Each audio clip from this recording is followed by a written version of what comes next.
What is going on, everybody, and welcome to Arrival Entertainment, and today I'm going to be taking a look at Guillermo del Toro's brand new remake of Pinocchio, which is now streaming on Netflix. So Guillermo del Toro's Pinocchio is also co-directed by Mark Gustafson, and it is of course another adaptation of the Pinocchio story, only this time told through stop-motion animation. And I'm just going to get right into the animation of this movie because holy hell is this stop-motion animation gorgeous to look at. It's all done seamlessly very well. There's so much detail noticed in the characters.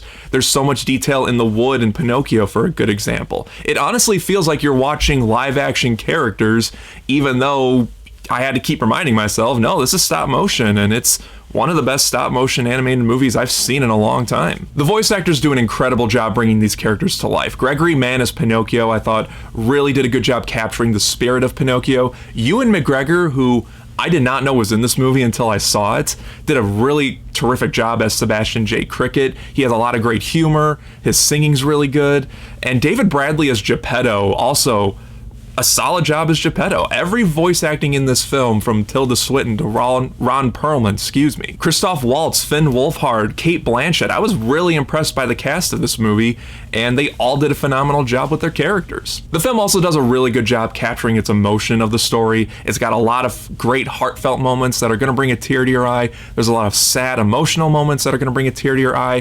For example, when Geppetto loses his son in a bombing in the beginning of the movie, it was devastating. It was very sad to see, and that emotion was captured so well. But when there's also sweet, heartfelt moments between, like, Pinocchio and Geppetto, for example, that emotion was really captured too, and it got me teared up a little bit. It was really well handled. The songs were also really catchy too. I'm not a musical person. There's some musicals that I like, but overall musicals aren't my go-to when I watch movies. So when I found out that this was going to have musical songs in it, I got just a tiny bit worried.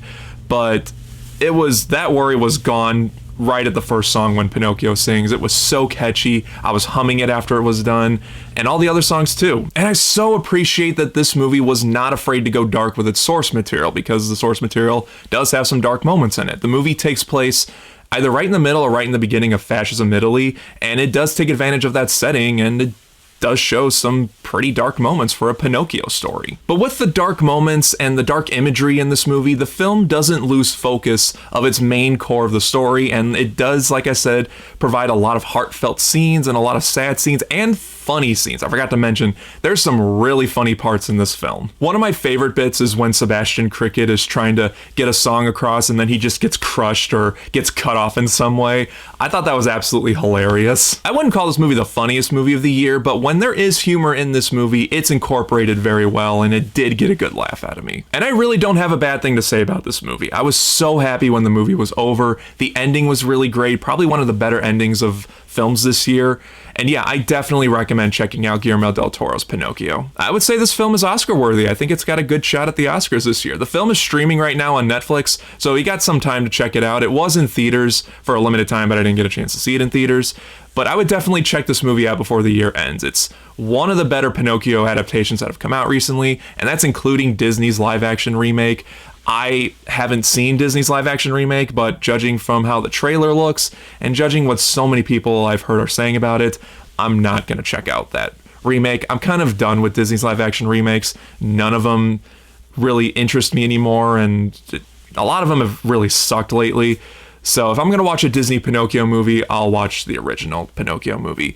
But yeah, I'm glad this movie was really good, so definitely don't miss Guillermo del Toro's Pinocchio on Netflix. So that's it for my review, guys. Just like always, if you've seen the film, let me know what you thought about it down in the comment section below.